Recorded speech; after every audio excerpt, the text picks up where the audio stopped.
Uy, gumagalaw na naman para makabiyahe, para makipagbembangan sa diheg. Vice President Sara Duterte will embark on another international trip as she is set to fly to Japan on Thursday evening to meet with the members of the Filipino community. Idinadahilan na naman ng Filipino community, pero yung kakaharapin niya, yung kanilang mga supporters lang at yung mga tanga mga debdebs.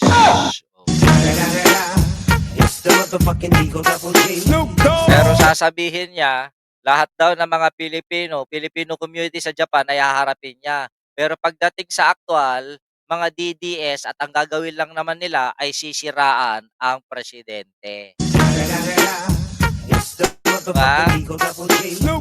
Sabi dito ni Ramonita Navarro, pakibati Mr. Ko, Bubot Amistad. Okay, Sir Bubot Amistad. Hello, mabuhay ka hanggat gusto mo. Uminom ka. Meron kang iniinom? Wala?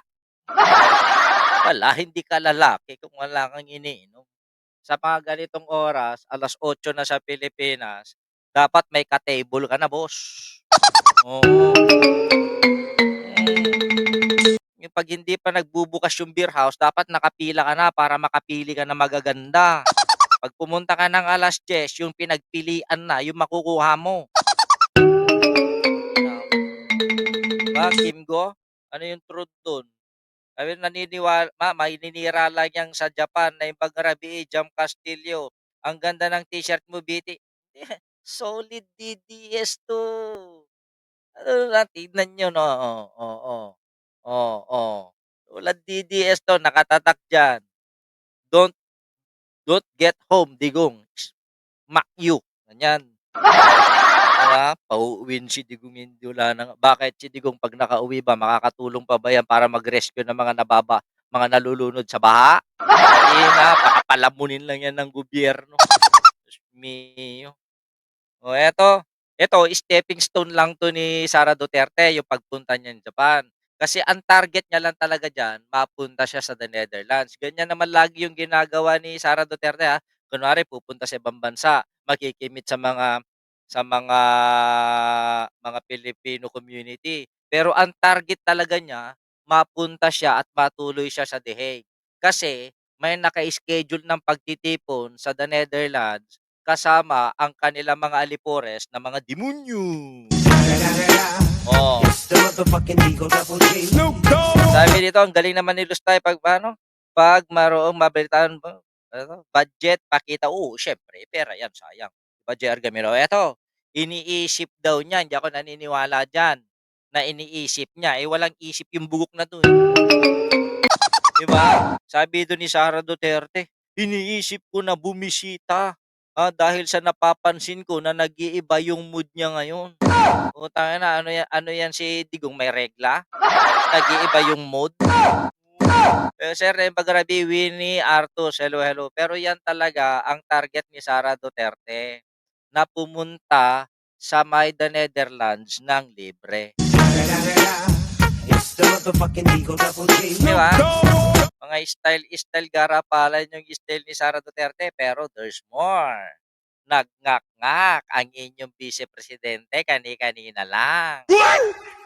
Pero unahin muna natin 'to. Ito ba yung sinasabi ninyong statement ni Sara Duterte? Sabi dito ni Sara Duterte, quote, "Yung pagpapalit nila ng speaker diyan ay para lang 'yan masabi ng mga tao na mayroon silang ginawa sa House of Representatives sa reklamo at sa galit ng mga tao, pero ang totoo niyan ay sila lang din 'yan. Grupo lang din 'yan ni Martin Romualdez.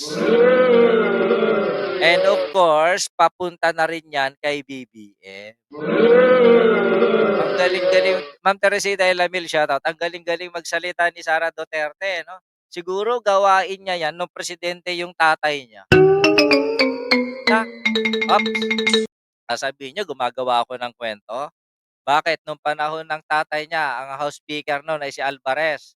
Sino ang dahilan kung bakit napalitan si Alvarez? Sino ang nagkudeta? Sino ang namuno sa pagkukudeta kay Alvarez? 'Di ba si Sara Duterte gamit ang kanyang hugpong ng panggagago na partido? Pero there's more, hindi pa nakakalabas ng Pilipinas, itong si Sara Duterte, may ginawa na namang kababalaghan at kasinungalingan para masira si BBM. Pakinggan nyo 'to. Definitely, there is no stability at all with regard to our government institutions. Hindi lang ngayon, even before. We saw Wala daw instability ang gobyerno. Tanong ko lang, sino ba ang nagdudulot ng kaguluhan at paninira sa ating gobyerno ngayon? 'Di ba sila din? Kaya nagkakaroon ng instability o hindi matatag ang ating gobyerno dahil sa kagagawan ni Sara Duterte mismo at kanyang mga kaalyado. Real talk. Totoo yan. Sino nga ba ang patuloy-tuloy na naninira? Sino nga ba yung nagtatangkang mag-agaw ng posisyon at ng gobyerno? Sino nga ba yung naninira mismo? Sino yung nagnanakaw sa gobyerno? Siya. Oh, sinong siya? Hindi siya. Ano lang yun? how they abused the power Wow. and the institutions for their gains. Wow. Hindi lang yan siya ngayon. Matagal na ako nagsasabi, yung budget, walang nakikinig sa akin. Oh, wala nakikinig sa'yo dahil sira ulo ka. Teka, dakdak ka ng dakdak. Sa dami ng mga sinabi ni Sara Duterte nung nakaraan, may ipinakita na ba siya kahit nakatiting na ebidensya? Abay gusto ni Sara Duterte na magtiwala tayo sa pananalita niya. Arlene Piandiano, shoutout Neneng Arsena, Benny Pala. Hello, hello po. Ang gusto ni Sara Duterte, maniwala tayo sa kanyang salita kahit walang patunay at ebidensya. Sira ulo pala siya. Kailangan pa lumubog sa baha yung mga kababayan natin bago. Sandali. Doon sa bayan ninyo, sa siyudad nyo sa Davao, hindi lang nalulubog sa baha. 6 na yung namamatay sa loob ng 1 linggo dahil sa pagkatangay ng rumaragasang tubig baha diyan sa siyudad ng Davao City. Sira ulo ka ba? Merong react na BBM ang pangalan. Even Linda then, Salazar, shoutout. hindi pa nagtutugma yung kanyang reaction sa dapat niyang gawin. Kaya, really, truly, our economy is not in the very best. Sandali lang. Pagdating sa ekonomiya, Johnny Cabiao, Linda Salazar, pagdating sa ekonomiya, pinupuna ni Sara Duterte ang ekonomiya ng Pilipinas. Eh di hamak naman na mas malago ang ekonomiya natin ngayon kaysa nung panahon ng tatay niyang durubo at mamamatay tao. Pagdating sa trabaho ng mga Pilipino, mas maraming di hamak ang may trabaho ngayon kaysa nung panahon ng ama nito. Tapos kung magsalita akala mo napaka-perpekto yung gobyerno ni Duterte. Baka may pinagtatakpan na naman. Pagkatapos niyang pumunta sa Senado, maninira na naman sa presidente natin. Whether ang ating political stability is down to -2, -3. Ano daw? Kailan tayo nag-negative? Kailan tayo nag-negative mula nung si BBM ang humawak ng gobyerno? Ito fake news talaga 'to. 'Di ba kayo nandidiri mga DDS?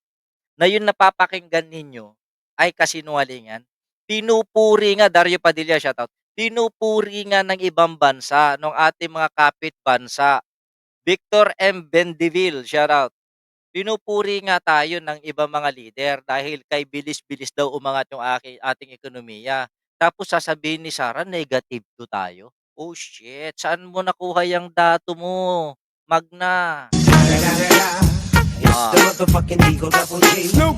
Tignan ninyo kung gaano kasinungaling 'tong babaeng 'to, para lang may masabi kahit kasinungalingan pinapatulan at ginagawan ng paraan para maloko yung ating kababayan. -10 siguro. Negative Magulo negative 10 daw tayo. Gago ang puta. Kasi unang-una, walang vision, walang direction, walang plano. What? Nakikita mo, Ano daw? Wala daw tayong vision, wala daw plano. Eh, yung tatay mo anong nangyari? Anong plano ng tatay mo? Pagbabago. Tunay na pagbabago ang laban ni Duterte. Putangina, ang nangyari pagbaon sa kabaong. Kasama ang kabaong ng ating mga babayan. Tatandaan natin, napakalaki ng mga nagastos natin nung panahon din wala tayong nakita. At least diyan meron tayong nakikita ngayon. Yung mga nangyayaring katiwalian ngayon, namana pa ng katiwalian ng rehimeng Duterte. 'Di ba? Ito yung gusto niyo maging presidente, sinungaling na, tanga pa. puro sila ah, politika at Ha? paninigurado na may pera sa bulsa at yung eleksyon nila sa susunod na darating na eleksyon. Ano daw? Ganun ang makikita mo na ginagawa ng gobyerno. Wala kang nakikita sa Oh, gobyerno well, I beg to disagree. I saw in the different side of the story. Kabaliktaran ng mga sinasabi ni Sarah. Una-una, sino ba ang namumulitika? Sino ba ang patuloy-tuloy na naninira? Yan, tulad nung ginagawa ni Sarah ngayon. Did you hear or did you see BBM did that in previous months, previous years, previous hours, previous days? Nakita niyo ba na nagganyan, nanira si BBM sa kahit na sino mang politiko? Wala, 'di ba? Kahit nga yung mga Duterte nalantaran ng binabakbakan si BBM, hindi pa rin gumaganda, eh. Sino ngayon ang tunay na namumulitika?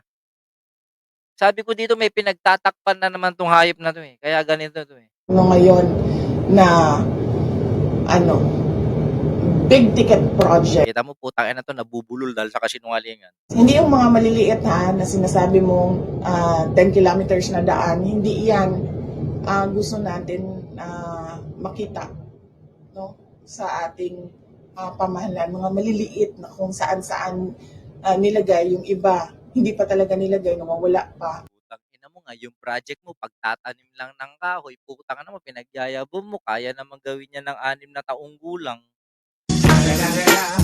Oh, naghahanap siya ng project. Naghahanap siya ng mga programa, na may pagmamalaki ng bansa. Yung mga negosyo na naipatayo ni BBM, yung mga trabaho na naibigay niya sa mga kapwa Pilipino na hindi nabigyan nung panahon ni Digong kasi inuna ni Digong yung mga inchik. Anong itutumbas ni Sara Duterte na proyekto niya, yung libreng sakay? Ha? Ginagawa din yung kapitbahay namin 'yan. Yung kapitbahay namin babae nagpapalibreng sakay kay kumpare. Oh, tapos ipagmamalaki mo 'yan, yung pagtanim-tanim mo ng puno, may pagmamalaki mo 'yan.